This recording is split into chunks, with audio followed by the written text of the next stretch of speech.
ನಮಸ್ಕಾರ. ಕನ್ನಡ ನಾಡಿನ ಜನತೆಗೆ ನಮ್ಮ ಜೆ ಶ್ರೀನಿವಾಸ್ ಅವರು ಮತ್ತು ನಾಗೇಶ್ US ಸೇರಿ 2 ಸಿನಿಮಾ ಪ್ರಾರಂಭ ಮಾಡಿ ಬಿಡುಗಡೆ ಮಾಡ್ತಾ ಇದ್ದಾರೆ. ವರಮಹಾಲಕ್ಷ್ಮಿ ಹಬ್ಬದ ದಿವಸ ಅಂದರೆ ಆಗಸ್ಟ್ 8.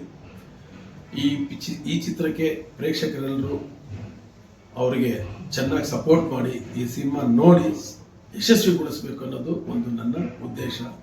ಜೊತೆಗೆ ಒಂದು ಸಾಧನೆ ಮಾಡಕ್ಕೆ ಕೊಟ್ಟಿದ್ದಾರೆ ಜೆ ಶ್ರೀನಿವಾಸ್ ಅವರು. ಇದುವರೆಗೂ ನನಗೆ ಗೊತ್ತಿರೋಗೆ ಇಡೀ ಮೊದಲನೇ ಬಾರಿ ಅಂತ ಕಾಣುತ್ತೆ. ಒಂದೇ ನಿರ್ದೇಶಕರದ್ದು 2 ಸಿನಿಮಾ ಬಿಡುಗಡೆ ಆಗ್ತಾ ಇರೋದು ಒಂದೇ ದಿವಸ ಮೊದಲ ಅಂತ ಕಾಣುತ್ತೆ. ನನಗೆ ಇಂದಿನ ದಾಖಲೆಗಳು ಗೊತ್ತಿಲ್ಲ. ಇಂದಿನ ಪ್ರಕಾರ ಏನಿರೋ ದಾಖಲೆ ನೋಡ್ರೆ ಇದು ನಂಬರ್ 1 ದಾಖಲೆ ಆಗುತ್ತೆ ಅಂತ ಹೇಳಿ ಆ ನಿರ್ದೇಶಕರ ಒಂದು ಧೈರ್ಯ ಇವೆಲ್ಲರೂ ಮೆಚ್ಚಿ ಅವನಿಗೆ ಮುಂದೆ ಇದೇ ರೀತಿ 2 ಅಲ್ಲ 3 ಸಿನಿಮಾ ಮಾಡಿ ಬಿಡುಗಡೆ ಮಾಡೋಷ್ಟು ಚೈತನ್ಯ ಕೊಡಬೇಕು ಪಬ್ಲಿಕ್ಗೆ. ನಮ್ಮ ಪ್ರೇಕ್ಷಕರ ಇಲ್ಲಿ ಮನವಿ ಮಾಡ್ತೀನಿ. ಮತ್ತೆ ನಮ್ಮ ಅಭಿಮಾನಿಗಳು ದೇವರು ಅಂತ ನೀವಿದ್ರೆ ನಾವು ಅಭಿಮಾನಿಗಳು ಪ್ರೋತ್ಸಾಹ ಕೊಟ್ಟರೆ ನಮ್ಮ ಜೆ ಮುಂದಿನ ಪಿಕ್ಚರ್ 3 ಪಿಕ್ಚರು ಇದೇ ರೀತಿ ಮಾಡಿ ಬಿಡುಗಡೆ ಮಾಡಲಿ ಅಂತ ಆಶಿಸ್ತೀನಿ.